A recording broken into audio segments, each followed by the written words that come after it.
sa Katarman pa ako na-assign. Iwas ako sa mga lubak-lubak. Napunta ako dun sa malalim pala kay puro.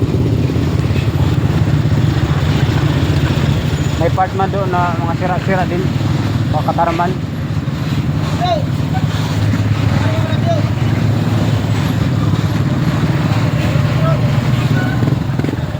Ilang taon na itong motor sa'yo? 1 year pa lang, ma'am. Awan mo.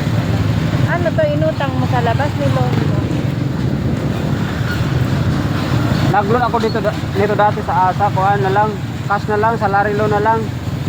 Kay nung wala ma-approve ang motor, kay sabi doon sa EPCC dati na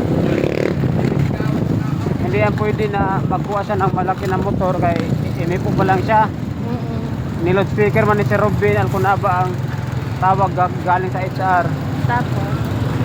Tapos nag-advise si Ma'am Rachel Alintabo. Alintabo.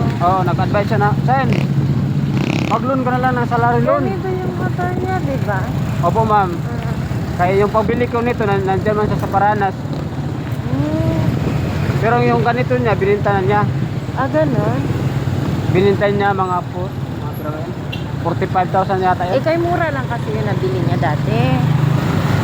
Kay dati pa man yun.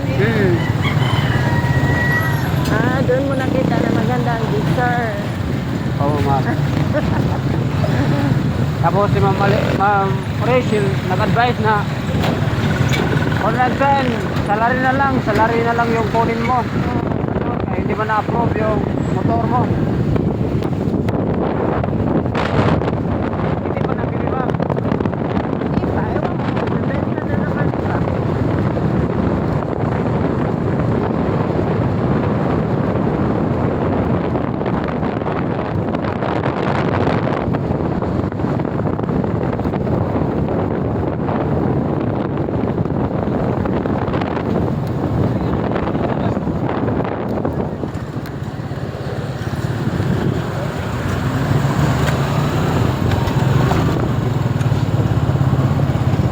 Ito, kinuha ko man itong cash, tapos dinagdagan ko na ng bonus ko dati.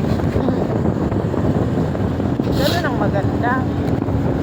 Kaya inano ko kung sa hulugan, parang di ko kaya sa hulugan. Mabigat, matagal. Mabigat, kay 5,000 man ang pinaka ang 3 years 5,000 gapon. Tapos maggagasta pa naman yan. Magre-repair pa.